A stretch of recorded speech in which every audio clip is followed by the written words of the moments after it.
Siona God, hello all, Ostis and Alai, good morning, and Wado, thank you for watching. So this is day 26 officially of Transformation of America, the true life story of a CIA mind control slave by Kathy O'Brien with Mark Phillips.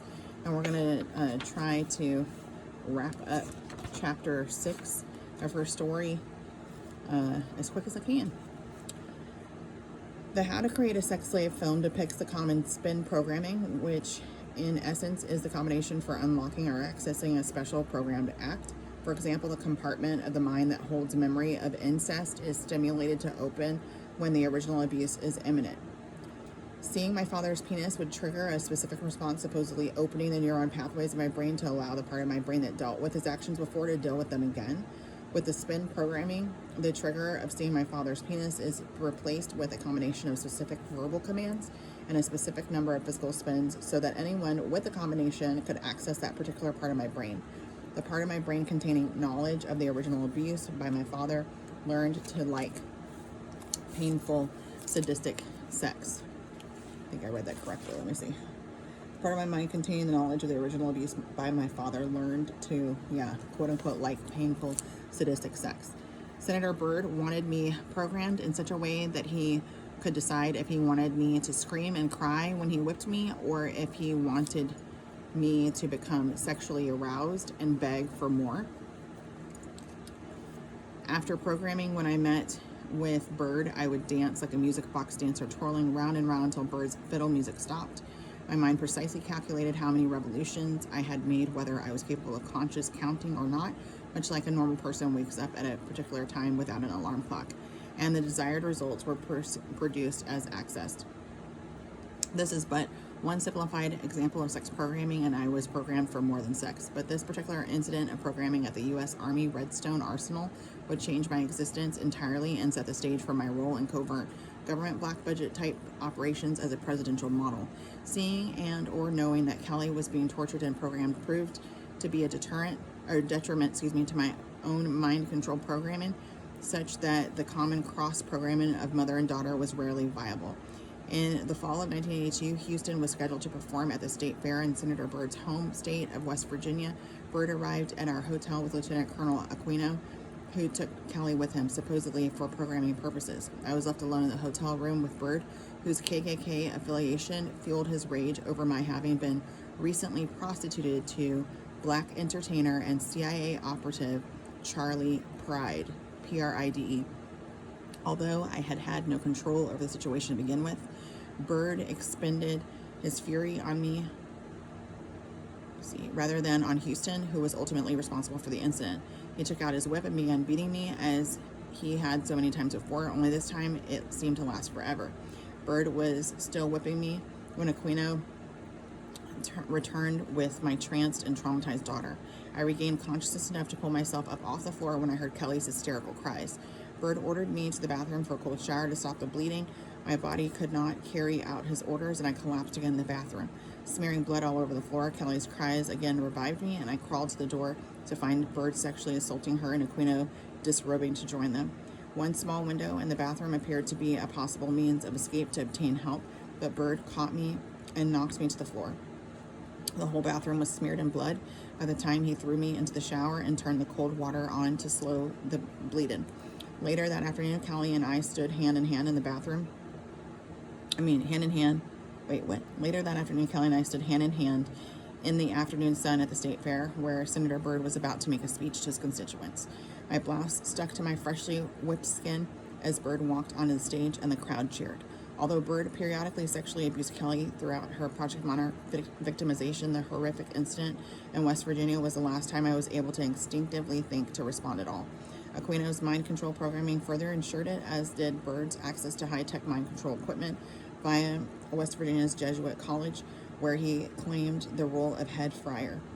Kelly has reported enduring much sexual abuse by both Byrd and Aquino. Aquino apparently incorporated sexual abuse with his mind control programming and sex training of her and shared more such events with Byrd. It was also my experience that Byrd's sexual perversions were heightened when Aquino shared in the assault.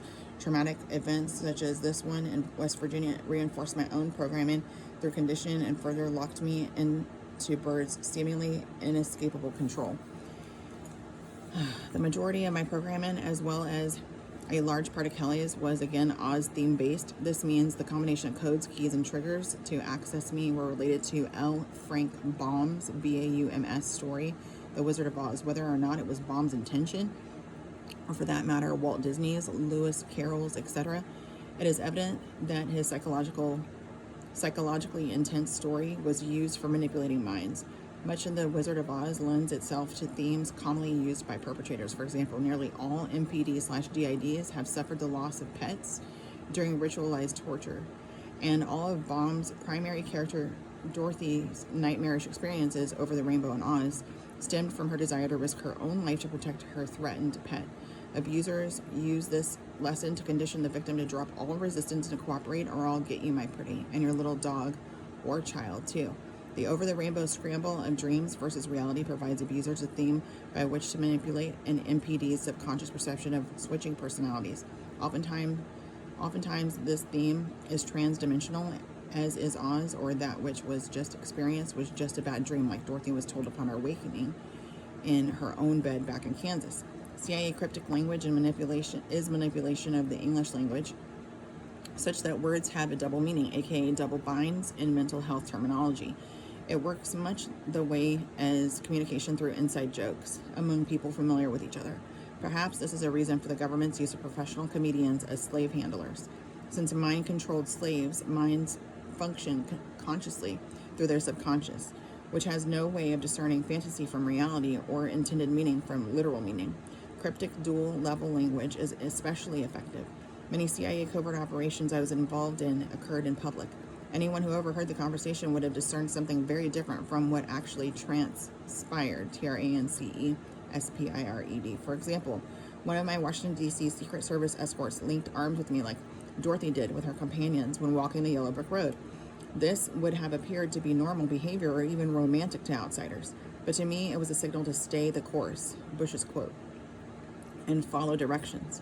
Arm in arm, we walked through the crowded Air and Space Museum, the Smithsonian, to the nearby NASA headquarters. There he read the service entrance sign on the door, accentuating syllables ever so slightly so that I heard him cryptically command, "Service in trance." And then here are the footnotes. Number 1, Jimmy Dean is knowledgeable of and willing participant in criminal covert activity, including the use of mind control slaves. Number 2, marching to Missouri is a Mormon-based belief that interfaced with the CIA's faction of the country music industry being transferred to Branson, Missouri in the mid-1980s. Oh, that's crazy. All this is crazy. But 3, 120,000 volt stun guns leave 2 intended prod marks or moles 2 inches apart, while the cylindrical stun gun used primarily in the vagina and rectum leaves prod marks / moles 3 to 4 3/4 of an inch apart. A Look into Trash magazine publisher Larry Flint's Hustler will show prod marks on the mind-controlled slaves he photographs, particularly on the throat, near the lips, and on the back. Wow. Number 4, the witch's face has also been referred to as that of a Baphomet, Baphomet, and Jesuit monk. Number 5, photo identified the sergeant as his jailer officer in 1990, and Marks and my lives were threatened through then District Attorney, now U.S. Representative Bud Kramer, Cramer, Democrat, Huntsville, Alabama, of the Congressional Permanent Intelligence Committee as a result of this revelation. Number 6, to a literal mind-controlled MPD/DID slave, the term head fryer equates to head fryer, FRYER, meaning high voltage to the brain. Chapter 7, Charm School. After Aquino instilled my base sex programming, I was often taken by Houston to Youngstown, Ohio to attend the sex slave training camp Hole, referred to as Charm School. Houston often performed in the Youngstown area at county fairs, fraternal order of police shows, or any little country music entertainment gigs that would bring us in the proximity of the dreaded Charm School. On occasion, Kelly would go through the torture process with me, but usually Houston delivered me to the door for training with other CIA and Mafia slaves my age, and then left taking Kelly with him. When Charm School was in session, there were several girls being tortured and trained at once. I have seen and known numerous girls to go through charm school, but understandably few are reported to have survived or recovered their minds enough to talk about it. All right, don't go hang, go meet again. Love you, Mina.